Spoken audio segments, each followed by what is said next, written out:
Hello and welcome to the news bulletin on Goa 365 with me, Priska D'Costa.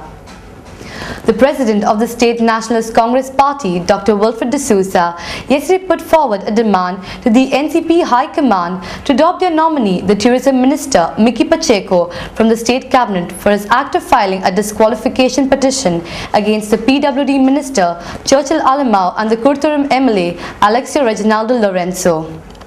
The decision was taken at the State Executive Committee meeting, which was held at the NCP office and attended by 20 of the 30 members.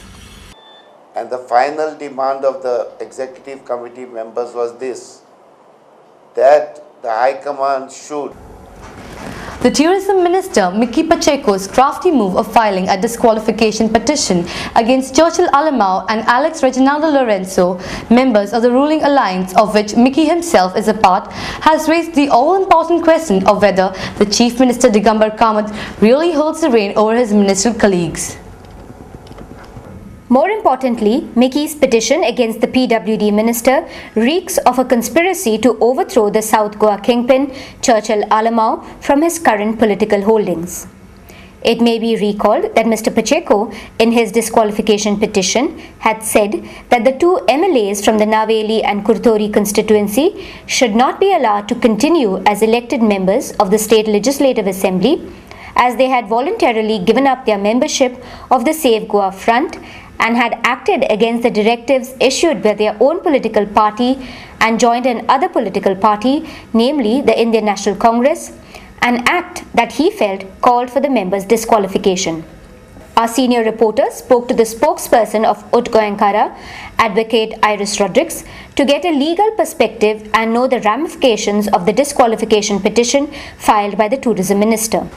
In an incident that took place at the sub-jail at Sada Vasco, an under-trial Nazir Sheikh, 30 years of age, was assaulted and seriously injured by a fellow inmate, Satyendra Pal Singh, 25 years of age. Satyendra Pal Singh has a past history as a troublemaker. When the prisoners were outside during the morning session, Satyendra Pal Singh threw hot oil on the face of Nazir Sheikh, following an argument injuring the latter seriously. Nazir was later admitted to the Goa Medical College Hospital.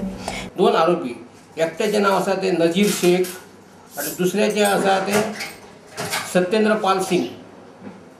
नजीर शेख म्हणतात तो हो दोन casein आसात आमच्याकडे सध्या. एक आसा murder case, दुसरी आसा JMFC Margao Mapusa.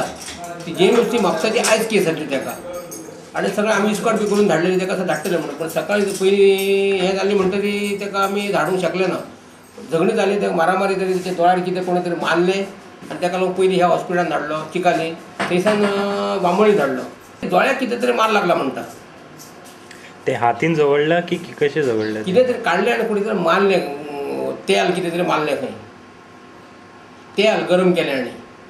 The Assistant Superintendent of Sub-Jail Sada, Mr. G.S. Parab, said that a formal complaint had been lodged at the Mormugao police station. He has also suggested to authorities that the accused be transferred to another jail to avoid reoccurrence of such incidents in the future. Complaint against that Satyendra Pal Singh to this police station, and one copy of that complaint goes to this concerned judge, who is JMFC Court Panji, and requested to shift him to some other place because he will create same problem again and again in the jail. Because seriously, this is a very serious matter. He is creating such problem long back, not one or two or three times, many, every time. Mr. Parab also informed that the accused was also involved in extortion of money. म्हणले भितर राहून ते बायल्यान भितर रावतात, धमकी दितात, तुझ्या पार्टीक अशें सांग आणि त्या पार्टीच्यासून पयशे त्या पार्टी कडेन वचोंक जाय अशें ते. डायरेक्ट पयशे भितरसून येवन त्याच्या हातीनसून भायर वचना किंवा पयशे भायरसून ते भितर येनात आमचे कडेन. The Central Bureau of Investigation today withdrew its petition challenging the Children's Court order for granting conditional bail to Samson D'Souza in the alleged murder of British teenager Scarlett Eden Keeling that it had earlier filed in the Bombay High Court. Justice A.P. Lavande of the Goa bench of the Bombay High Court allowed the petitioner to withdraw the petition based on the request of the public prosecutor C.A. Ferreira. It may be recalled that the Anjuna police had arrested Samson D'Souza on 9th March 2008 in connection with the sensational death of the British teenager Scarlett and had subsequently filed a charge sheet against the accused in the Children's Court. It may be noted that the 16-year-old girl was found dead at the Anjuna beach on 18 February 2008 in a semi-nude condition. According to the police, the victim, who was on her first visit to Goa, was living with a local in Seoli and was allegedly involved in an intimate affair with him. In the prima facie evidence gathered after Scarlett's death, the police accused two persons, Samson D'Souza and Placido Carvalho, for their involvement in the alleged murder of Scarlett, and later accused Samson D'Souza for sexually assaulting the British teenager on the fateful day.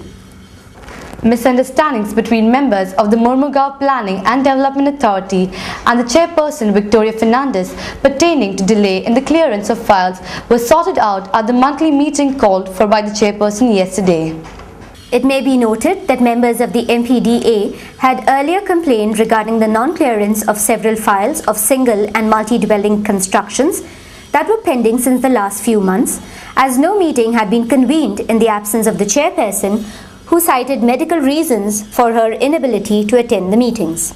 That there are some misunderstandings which we put right, and there are certain things here and there in future that won't be repeated, because what happened, I was also sick. 1.5 months over that I was sick, I was not able to come. Okay. Many factors are there which they understood and they agreed. Further speaking, Mrs. Fernandez said that the pending files were finally cleared. Absolutely everything is fine, nothing is wrong. All the MLAs are my good friends, even the BJP. There is no party politics here. I am sitting here with an open mind to help the poor, and my record is there for so many years. Nobody will point out and say, Mommy will eat money of this. I am all for poor. As soon as the files are passed here, they should be shown to me. Followed, no? And as soon as they are shown, when the board passes, there is no problem. I'll have to clear it. That I told you. And that I have to do. There is no favor or nothing like that.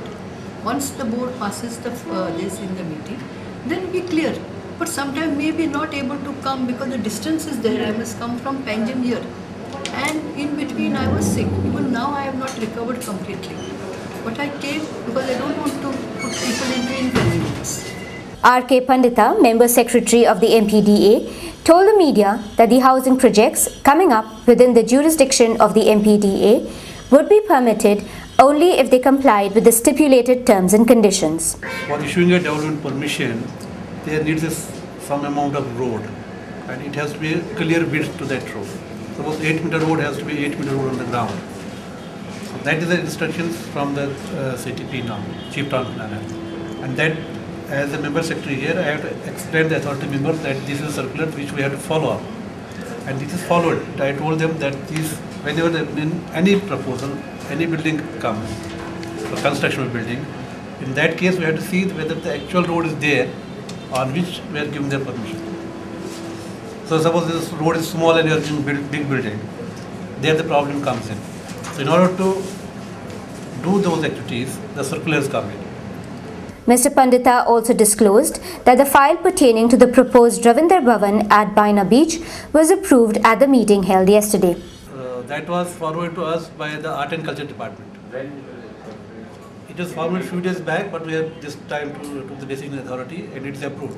We approved the Ravindra Bhavan, which is submitted by the government, sister concerned the Art and Culture Department. That's approved by the authority, and it will be, we will issue the NOC for them so that they can construct the building. It will go from here to this one municipality. File was given a few days back, but we are in the process because they have submitted earlier file also. No?